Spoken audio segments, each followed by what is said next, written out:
Hello, everyone, and welcome to Insights Fusion podcast, where we dive deep into the world of startups, innovation, entrepreneurship, artificial intelligence, all of the stuff that shapes our future and the business. I'm your host, Vygandas Pliasas. I'm a fractional CTO management consultant, helping companies to make great products, streamline, build great performing teams, and work across the US and UK. In each episode, we'll explore challenges, breakthroughs that all industry leaders are facing, and we'll try to learn something that we could steal and apply to our own lives and businesses. Today, I have a guest, Pete Mohr. He brings over 30 years of entrepreneurial experience to the microphone, helping business owners turn frustration into freedom. As a certified exit planning associate, Kolb certified consultant, and a host of Business Owner Breakthrough podcast, Pete offers relatable stories, proven frameworks, and practical strategies that our audience can apply right away. Also, Pete specializes in simplifying the complexities of business ownership, whether it's transitioning from operator to owner, building teams that thrive, or preparing a business for a successful exit. He provides real-world tools like his 5 Ps framework to empower our listeners to achieve clarity, freedom, and success. So welcome, Pete. I hope we haven't missed anything. No, thanks so much. I'm excited to be here with you, and most of all with your listeners, and hopefully we can have a good conversation and get them thinking a little bit about, how could I have a little more freedom? How can I have a better business? And I know a lot of the stuff that you do really helps automate and set those things up for success.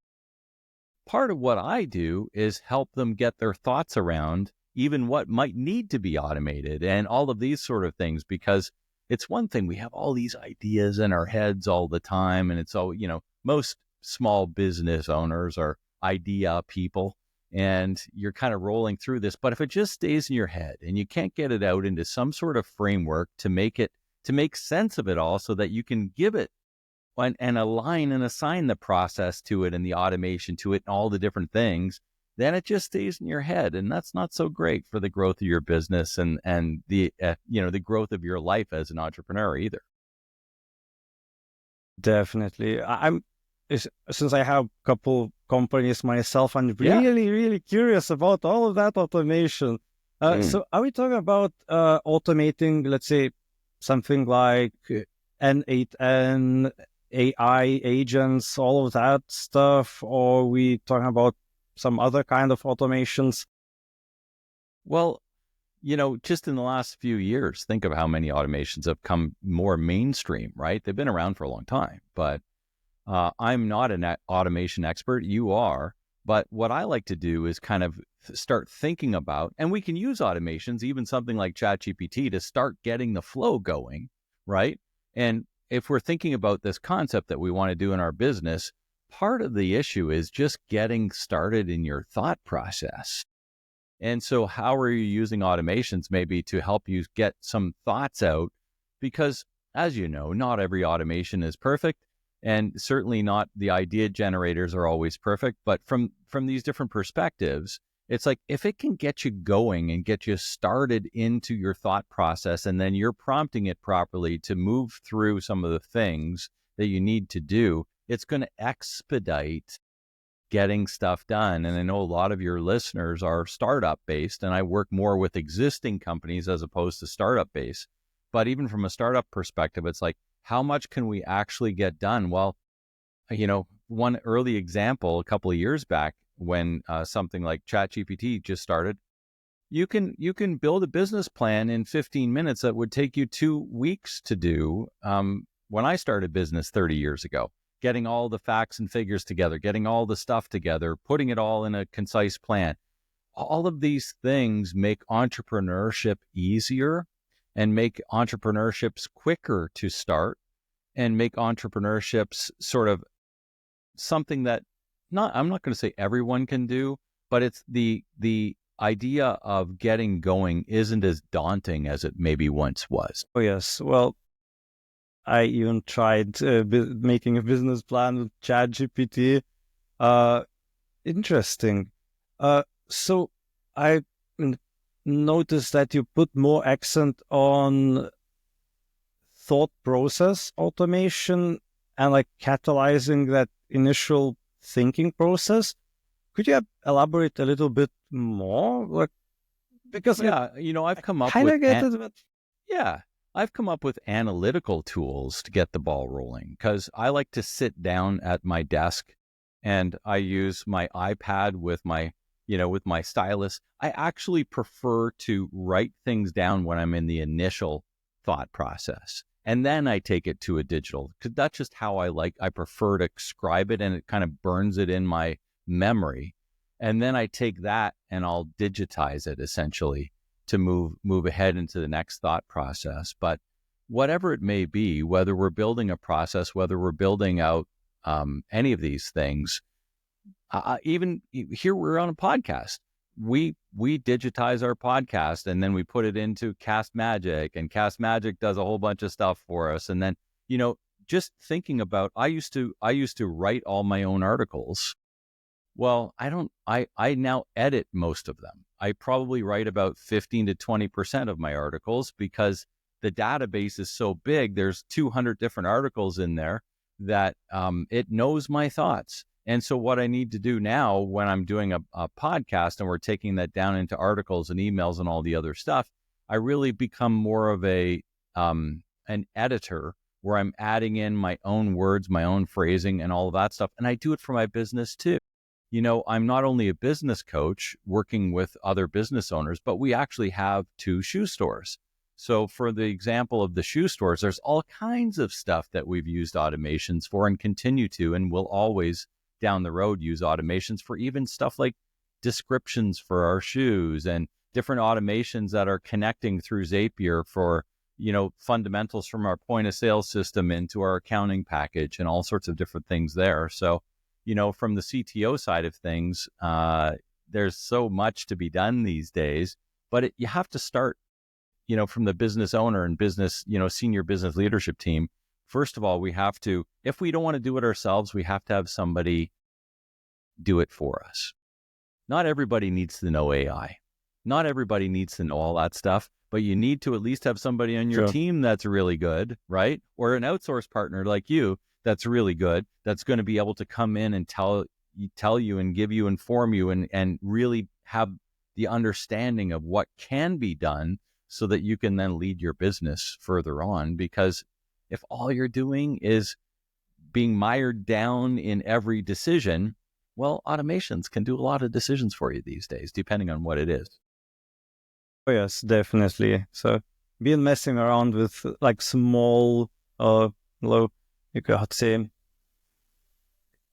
cheaper decisions that are not that critical. Yes. It's really good. It's really good.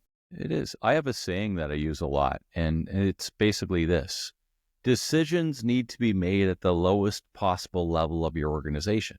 So if you look at your organizational chart, or as I call it, an accountability chart of who's all accountable for what, you always want the decision made at the lowest level of the organization. Why do people need to go up 3 or 4 levels in an organization to get an answer for something that should have been dealt with down here? Maybe even an automation be able to deal with it, right?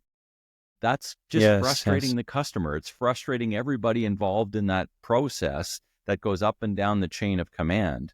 So everything we're trying to do is get it out into a systematic way that's really trying for decisions to be made at the lowest possible level so your customer can be satisfied at the first point of contact. It's true. I have a story. So company started implementing customer support. So they made AI agents for customer support, and all the people got afraid that there will be no jobs anymore. And what happened is that AI took over all the easy stuff, all the easy decisions, and started creating loads and loads of tickets to the customer support humans. And now they have even higher workload and they have to hire even more people. So it kind of took the part of the job, but the speed increased a lot. So it was supposed to help people a bit. Yeah. I'm not quite sure if it really helped that much them. I'm pretty sure it helped business a lot. Well, that's part of it, right? And I mean, I think when we look at it, you mentioned in the intro the 5Ps framework that I have. Yes. And the 5Ps framework really is understand your promise. And that's the promise that you take your customers from whatever their problem is through your services, your goods and services, to a better life, because people only pay if they see a better life. If they see you as helping them enjoy a better life in some way, whether that's buying a steak, whether it's going to a movie, whether it's buying services, they want to see, if I'm going to put my hard money down, they want to see what the outcome is going to be. So that's the promise. And then what we need to do is we need to align our products, or if you're a service-based business, services, to that promise, align your process to that promise, align your people to that promise so you can have the right amount of profit. And when you have the right amount of profit, now you can start thinking, do I want to buy some more freedom? Which basically means, am I going to have other people do things for me? Or am I going to pay for an automation service to look after certain things for me? But the idea is, until you get to that profit point in full alignment and satisfied the customers at the lowest possible level, there isn't any money to be free. So you need to get the profit going in order to free yourself up of the time and some of the commitments so that you can be working on those bigger levels, just like you talked about with that customer service side. What we did there was we put in, or those people put in a program that takes those lower level decisions off. So those customer service people were elevated to the next level of problems. And when they did that, they were growing the business. So now if they were growing the business and they would have still had all those lower levels on top of the mid-level stuff that they're dealing with, they would have been even busier. And that's how we have to look at things as the business owners and the executives in our business too. If we're making all of these decisions at the lowest level and not letting other people do it, we'll never be free of those decisions and to focus on the bigger things that are going to incorporate growth within our companies and growth within our lives as business owners. Definitely. Very interesting. So is this your own? Because it was mentioned that it's a signature framework, this 5Ps. It is. It's one that I came up with several years ago and have written a book on it called The Business Owner Breakthrough. And it's what my podcast is. The name of the podcast is around that. It's sort of a core principle.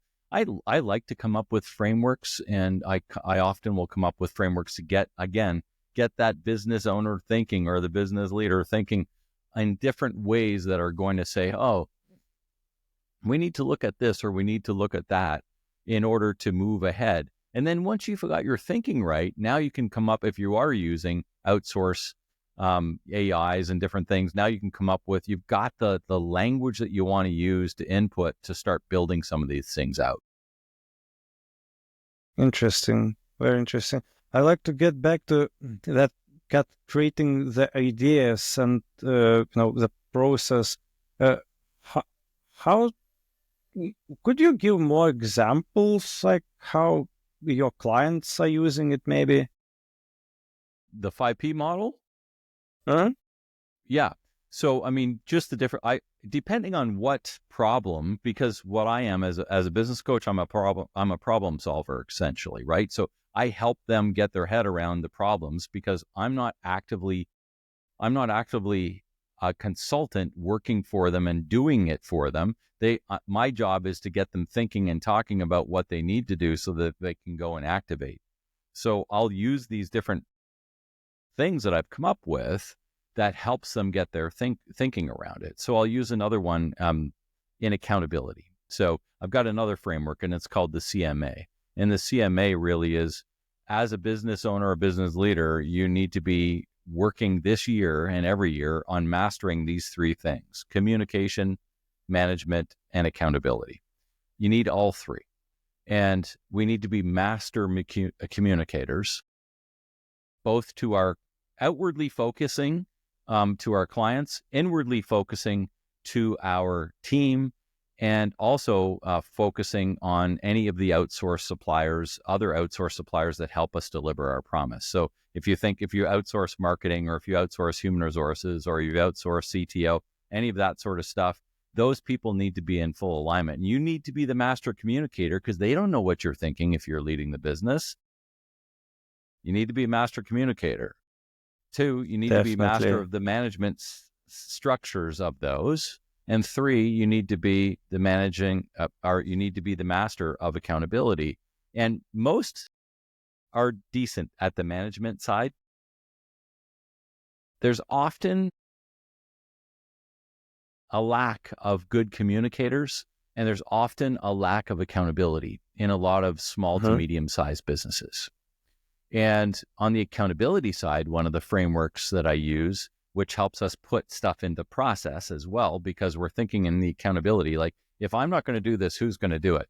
And let's just say, you asked for an example, let's just say I'm no longer going to take care of marketing. I've been looking after marketing and I'm tired of it. I don't have time for it. I got to pan it off. Well, I come up with a model called the 4 A's of accountability. And the 4 A's of accountability are these: assess it, address it, align it, and assign it. It seems basic, but if you think of that, I'm going to start thinking about getting rid of accounting off of my accountability plate and onto somebody else's. I'm going to assess it. Well, what's involved with all of this? What am I actually doing? I need to know how many hours, what's involved. I need to have process in place, all these things. Address it. Address it means, okay, well, this is where we're at with it now. Where do we want to go with this? And if I am going to hand this off, where do I think we need the things that need to change and the things that need to work better and the things that we want to carry on with? Align it is who in the organization is actually going to take this on, or if we're going to use an outsource partner, what are the companies that can help us take care of this? And that's its own little piece.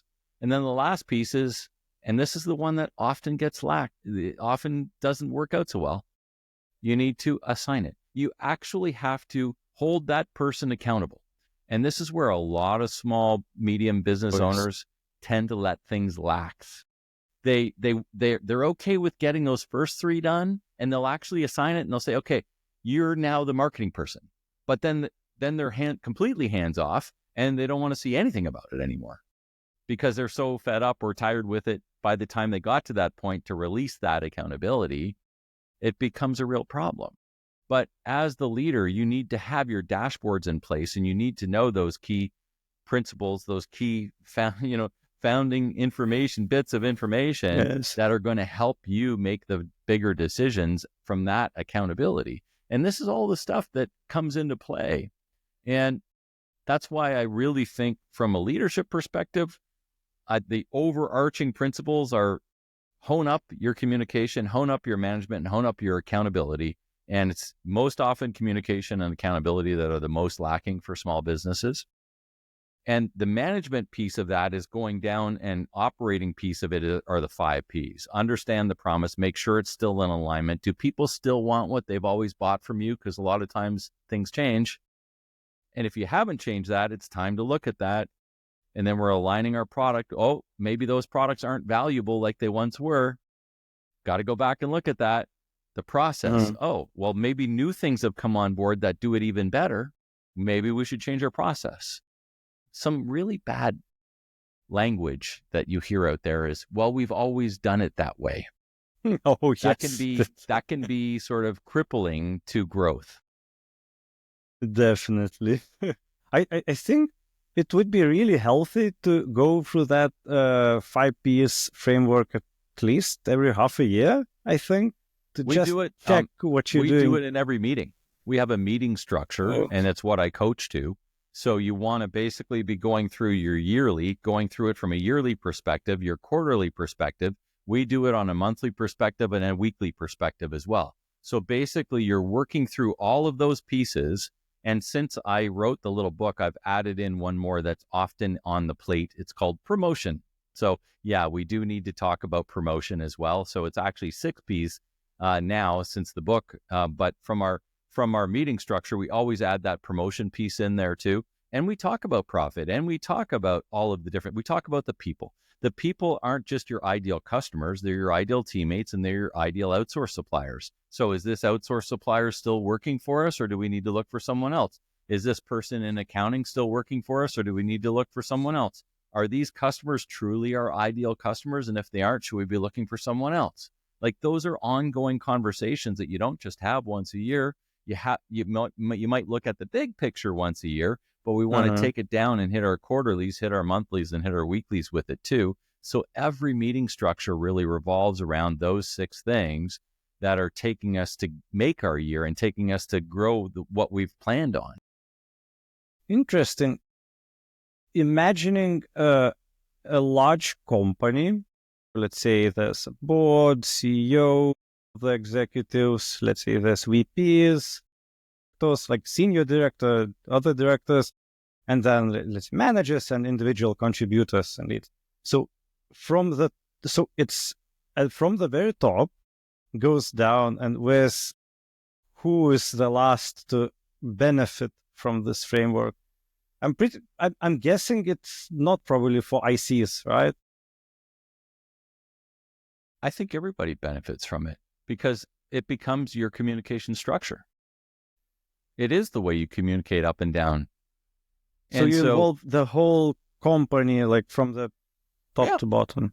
Right. Interesting. And so what happens is, as you break it down, you pillarize the things that you're talking about. So the meetings in marketing, they may not be talking about operations issues, but we're still taking it up to the next level. And the next level is, these are our yearly goals on these different things. And these are, we're still talking about the same things. It's the same breakdown at any level of the organization. So even when we look at our 5P or 6P now structure, adding that promotion piece in there, it's like, how are we promoting this? Even if we're talking about technology, how are we promoting the fact that we need to include AI in our business, within our business, would be the promotion talk on that one. Whereas the marketing people might be talking about promoting the newest piece of whatever it is you're building, or the newest service that you have to the world. It still needs to be talked about in that pillar of the organization. And then we're taking all of these things back up to whatever levels in our continued meetings that we have. But that structure stays the same. Does the promise stay the same for that individual? You could have an overarching promise for the entire global company, but still have smaller promises for each individual pillar or division of it too. Just so long as they're in alignment, because we're being held accountable, we need to have alignment, the 4 A's, right? So are we still in alignment with the overarching theme? Yes, we are. Okay, well, let's carry on. And if we aren't, then we got to figure that out before we carry on, or else we're wasting everybody's time. I feel I'm learning something, definitely. I think this is useful in my own job, for sure. It's so and this is not technology. This is just thought process, really. You can use technology to enhance it. But when we start thinking, and this is, remember we talked about communication. This is communication of what the leader wants. I mean, the leader, the CEO, the business owner, whatever the case is leading that business. So it has to disseminate through however many people, whether there's 3 people there or whether there's 3,000 people there.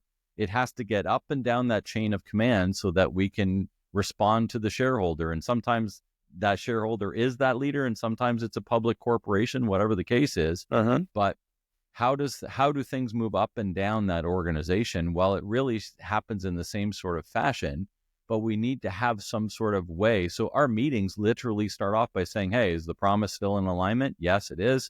And we're going through the different things. Let's talk about our product or our service. And if there's nothing to talk about, that's a quick conversation this week, maybe.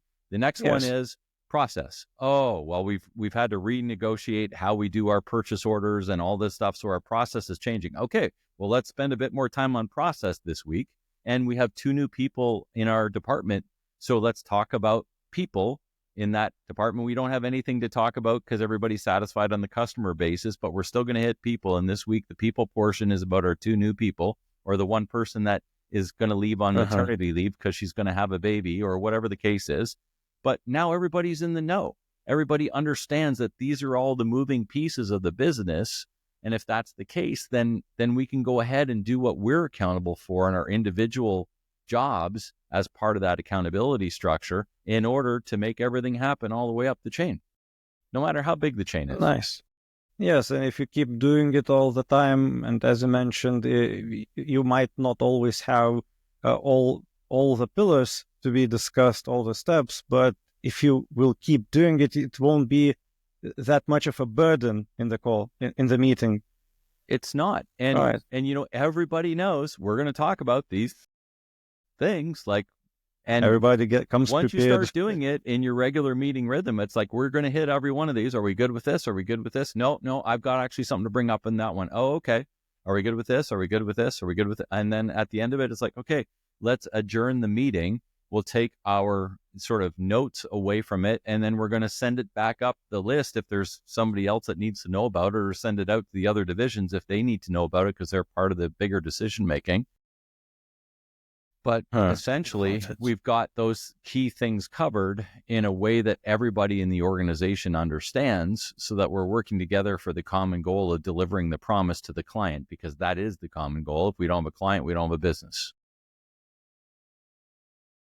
Word. Yes. Really.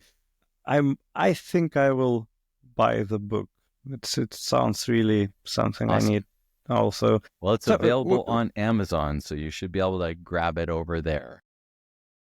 Could you remind the title so also viewers could find it? Yes, for sure. It's called The Business Owner Breakthrough. It's a quick read, and you'll probably be through it in about 2 hours, but it goes through this whole idea of the 5 Ps and how you want to set it up and start thinking about your business. Or even if you're, like I said, even if you're in one of the pillars of the business, you can start thinking about how you can use it within your pillar, so that as the leader of that area of the business, like, this is the language we're going to use. This is how we're going to start talking about it, start meeting about it, so that we cover everything, so that I know what's going on, and so that everybody else knows what I'm expecting of them.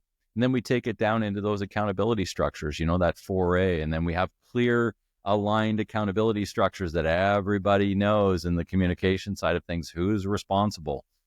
All of these different pieces of the puzzle make up a good operating business.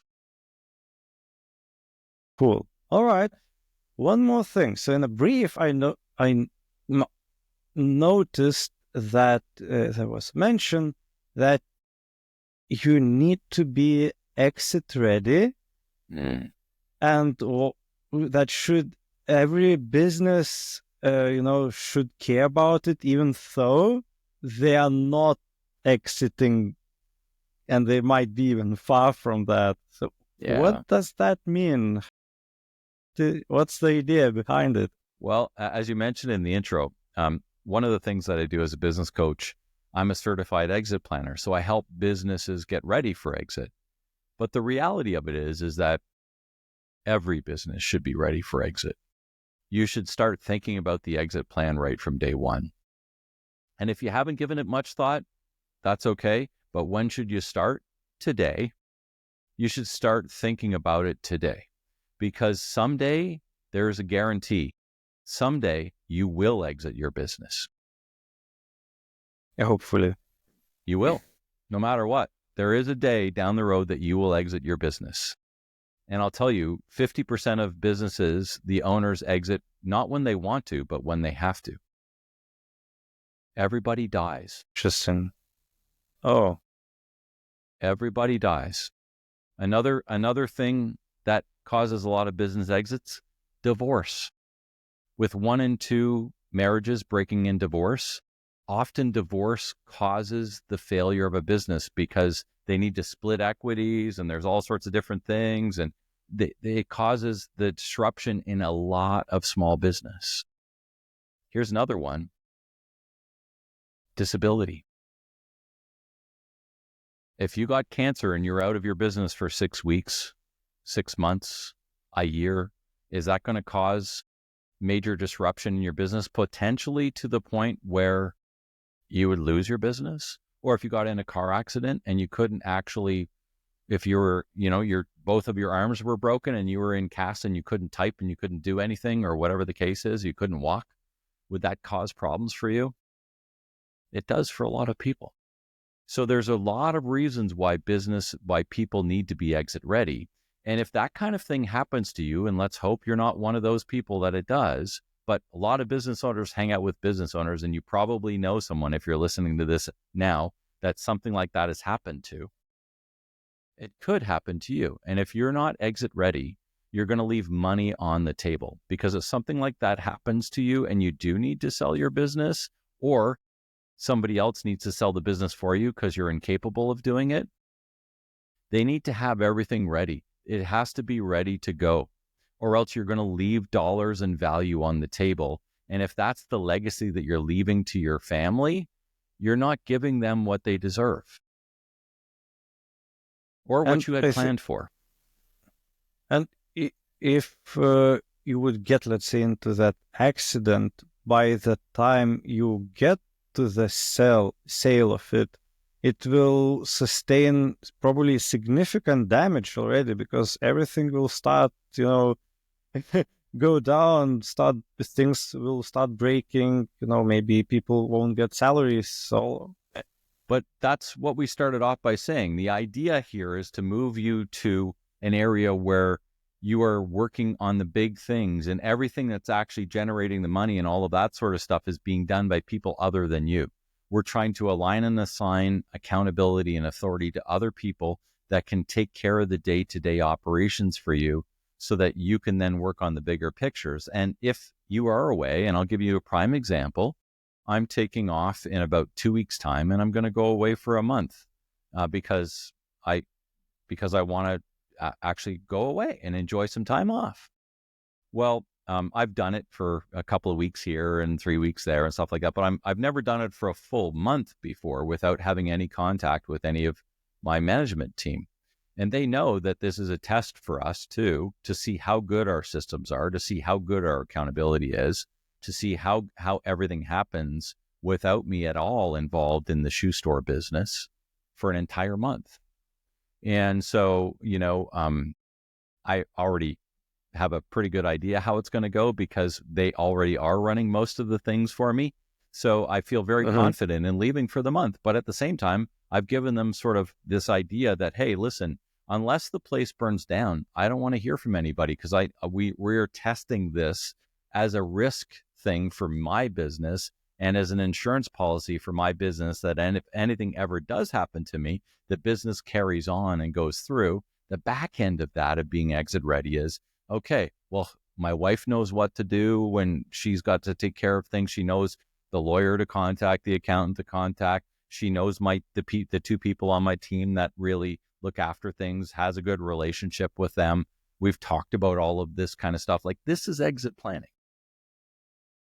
We know where things are at. We know who they could potentially contact if there was a competitor basically that might be interested in buying the business.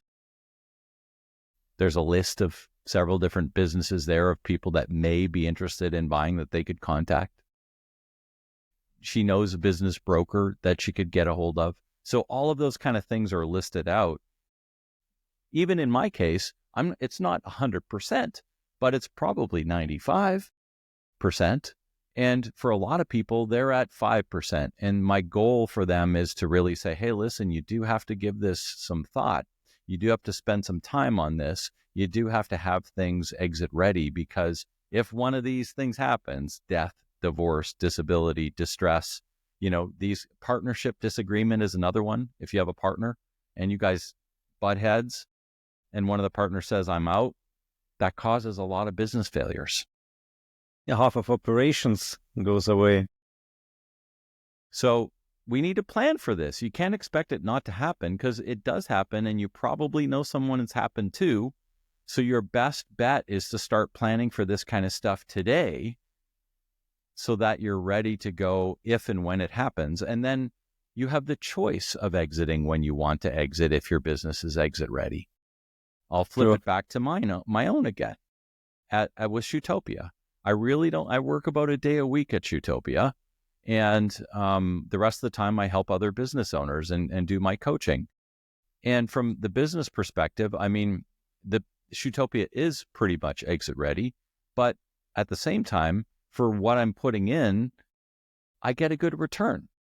So I now start looking at it as an investment as opposed to my job. And I'm saying, well, do I want to keep this for another year? Yeah, because if I took that money and invested it somewhere else, I'm probably not going to get the same return as the amount of money I get invested in my own business. So I'll keep it.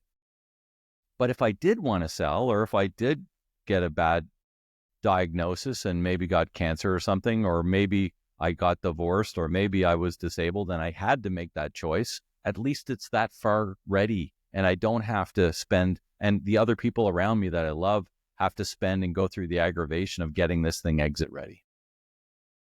I think many people has this thought what would happen, but somehow I'm pretty sure that not many are doing anything at all. And it sounds like if you start from very early days, it might have completely different path that you will be going. Yes. But I think the bigger takeaway is if you haven't started yet, it's time to start, because you will exit your business one day. Yeah, I mean, it's a guarantee. So it's just how you exit is the real thing that we need, and when. And those are the things that we don't maybe know right away. That doesn't mean the business doesn't need to be exit ready. And it doesn't need to be set up with the proper process, with the proper people, with the right, everything in place so that it's very easy to look at it and say, yes, there is value in this business and it may be valuable to someone else other than me as well. Okay, interesting. So you mentioned a split of the team, and this, I have a question. So what are your thoughts about, so there are a lot of people, a lot of owners I also met are doing a lot of things, like working, doing a lot of operations, getting tired, and the business grows. There are more sales, there are more clients, maybe a new team, and they, jumps around everywhere, like they are everywhere and doing like million different things, and like it sounds like very complicated and basically completely opposite to what we just talked about. What are your thoughts about that? I think anybody can be as busy as they want to be. I think one of the things is that when we're in the startup mode, and I've been there, I've started business, I have been there for sure, and you're all out. And usually there's not a lot of funds. So usually you're trying to save the money where you can, and you feel that the best saved money is if you do it yourself. And we get habitualized, just like building any other habit, whether you smoke and 21 days later you're a smoker, or if you drink 21 days later you're a drinker, whatever the case, any habits that we have, we've created habits. But business owners get in the habit of working long hours. Business owners also get in the habit of making every decision, partially because we felt we had to, and sometimes we did have to, but partially once we get over that stage and the money does start to come, we start thinking, well, I've always done it. Again, it's that same sort of idea. This is what I've always done. Yes. So I can't release it. Nobody knows how to do it. I'm the person that does that. Well, I can tell you, in almost every situation, there is somebody in the world that's better than you at doing whatever that thing is. Nobody is the master of everything in their business. No one is. We might be the master of a certain piece, but we are not the master of the entire business. There's some, and I'll use bookkeeping for an example. I have 2 business degrees. I'm good at bookkeeping. I'm good at numbers. I understand it well. I don't want to do it, and I don't like it. So I can help people, and I can, give them advice and all that stuff around bookkeeping because I'm actually good at it. and looking at his income statement, looking at a balance sheet, tearing apart those things and kind of saying, oh, what's with this? And looking at the oddities and all of that kind of stuff. I mean, I get that. But do I want to input all of the stuff? No way. One of the first things I did was get a bookkeeper. And, for 30 years, I've basically had bookkeepers. I'm not done it, even though I'm capable. And my bookkeeper, when she, I'll use an example, because when she, figures out the visa at the end of the month and everything balances, she's like, woohoo! Like, that's a big thing for her. She's like, woohoo! And for me, I'm thinking, oh my God, there's not a chance I want to spend 2 hours of my time going through the business visas and checking everything off and making sure everything balances. Like, even though I can, it's just not the best use of my time. And I'll tell you what else. With that employee, that person, that team member that does that, it is the best use of her time because she loves it and she's good at it. So what we're trying to do as leaders is we're trying to take everybody out of those areas that either they're not good at or they don't love. And I've got an exercise that I put a lot of my clients through called Love It or Leave It. And it's like really list all of the things that you're accountable for. And let's start parsing off the stuff that you don't love to do and you're not good at, the stuff you don't love to do and you are good at, which is harder to get rid of because you're good at it and you feel good at it, but and then the stuff that you aren't good at, but you like. And as the business owner, if you really like something, even though you aren't good at it, maybe you want to do a bit of that. That's fine. But you shouldn't be doing the stuff that you don't like and are good at because there's probably someone else that can take that off of your plate that actually likes to do that work, like the book work. And then you're moving into this area, which is, I love doing this and I'm good at it. That's where you get growth. You get growth both personally as a leader, but you also get growth within your team when you allow others within your team to do that too. Agree. And I think a good leader should be able to find and delegate to smarter people. And it's like, that's basically the job, I think, to find smarter people and put them in the right places. Absolutely. But we don't. And this is the thing. This is the thing that stops growth a lot of times. Because we feel as though we need to still be involved in those decisions that we don't need to be involved in. Remember, we started by saying decisions need to be made at the lowest possible level? Yes. We got it. As the business grows, we need to push that down and let the decisions be made. But we still need to have that dashboard. The other side of it is if we just assume that everybody's making the decisions without actually having some balances and checks in there as the leader, that's a problem too. So we end up starting to look at dashboard numbers instead of detail. I call it moving from detail to dashboard. Oh, that's a very good advice. Like, worst thing you can do is assign 2 accountable people for the same thing, so nobody will do anything. Yeah, and they're passing the buck, right? They're passing it to I'm not involved there, or I'm not involved there. That's that 4 A's of accountability. You have to align it and assign it. And when we assign it, there's one person that's in charge. One, yes. Yeah. So I've seen many times where it's like, oh, this guy knows this part, the other guy knows other parts, so they kind of both, and then you need to explain. Somebody needs to be in charge. And this is the communication and accountability pieces that we need to communicate who's in charge, and we need to hold that person accountable.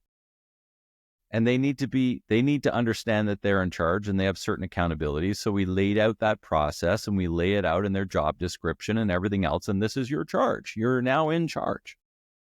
This is the thing. So many people want the title, but until they're given the charge, that changes things. So some people will rise to the occasion of saying, I am in charge and I'm going to own this, and other people won't. And that's the thing. There's a lot of people out there that want a title but don't want charge.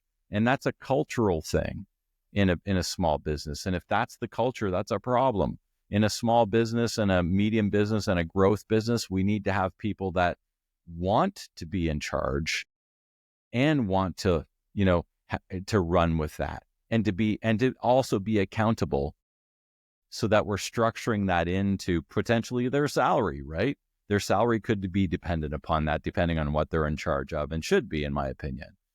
So a lot of these different things, it's how we're structuring our business for success and for, like we talked about, from the exit ready business for exit potentially. Like if you're the one that's making all of the big decisions in your business and somebody wants to buy that business, they're looking at you saying, well, if that person leaves, then who's going to make the decisions? As opposed to, if that person leaves, everything still happens. I feel pretty confident about this business now, as opposed to, if that person leaves, I'm not sure whatever is going to happen. So you also need not only to appoint somebody to become capable of making those decisions, but you also need to make sure that that person is also doing the same down the chain, because if that person leaves, they must grow the basically replacement of them, like the new decision maker. They have to have the process in place too. I'll give you an example. So I've got two people that pretty much run my operations for me, two ladies. One's named Michelle and one's named Jen. Michelle gave notice a couple of weeks ago. She's going to have a baby, and we're super excited for her. And it's going to be her first baby.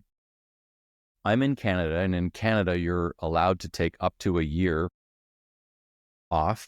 And then if you want, you can take an extended 6 months. So up to 18 months off, and we have to hold their position for them.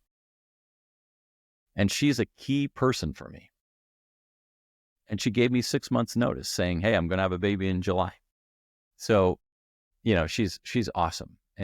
But if she's gone for a year or 18 months with her baby and then comes back, we have to have our process in order. And we have to have all of the stuff in order so that whomever is going to take all of her accountabilities, she's one of my top two people. If somebody other than me, and I'll take some of her accountabilities probably off of her plate, and other people will take others, and we're going to outsource some of the stuff as well. But ultimately, we need to know what all those accountabilities are that she does every day, so that we can now realign and reassign those accountabilities to other people on the accountability chart, so that everything happens. And we have 6 months to do that. So I'm feeling pretty confident. She's getting all of her process really honed down. And even the stuff that was a little bit gray, she's like, oh, I did a video on this today. I've done the manual on this. If this happens, this is how it's done. It's all there for the next person when she's gone to knock that off, finish it, and accomplish it the way she would do when she was here. And when you have good process in place, when you have good accountability in place, these are the kind of things, and you have a culture of accountability in your business, that kind of stuff happens. Like she treats the business like her own. She didn't leave it till, a month before she's leaving for maternity. She told me 6 months in advance and said, listen, I'm going to be leaving, and let's start planning some of this. But she is accountable for her job. She knows her position of authority in the business. She knows what it means to the business when she leaves. And she's there saying, listen, I want this to go as well as it can possibly go while I'm off. She will prepare all of you so you wouldn't mess things up. And when she's back, it would be easier to take it back. For sure. Right? Yes. Because at least at this point in time, it's her intention to come back. So she doesn't want to start all over again after being with me for 10 years and building all of this great stuff that she's done with us. She wants to see it through and make sure that everything gets done while she's gone. But it's the same whether I'm gone for a month, or the same if for our listeners, if you're gone for a week. If you have your phone attached to you the whole time you're gone on a vacation, then that's not a vacation. You're just working from somewhere else in the world. True. That's actually terrible. I've been getting messages in the beach. Like I'm sitting, under umbrella. It's hot. nice see. It's like somebody is like, oh, this guy did that. There's that problem. Somebody forgot something. It's like, oh man. But as business owners, we allow our team to take 2 weeks or 3 weeks or 4 weeks holidays a year. Why shouldn't we be able to? It's weird. It's just like strange. You feel like when you are back, you might not find what you left. Well, then you got some work to do. And the work is, Definitely. I got to clean up my process. I got to make sure other people know what they're doing when I'm away, and cross-train people and have accountabilities in place and all of those things, so that you can feel like you want to take some time off. You want to take off. You deserve time off too as a business owner. And I'm talking to everybody listening to the show. You deserve time off. And, work when you have to work. But if work is 365, 24 hours a day, that's a problem. Definitely. Completely. Oh, another question. So I've been thinking, so we were talking about accountability and all the structuring. And so is it RACI models that would be easiest to, put it on paper, who's doing what and who's responsible, who's completely accountable, who's just informed somewhere around? Yeah. Or there's like any smart way? Ultimately, an accountability chart looks like an organizational chart. So depending on the size of your business, will depend on how crazy that can get. If you have 140 people to plug in there, you might have to have, a few different trees there.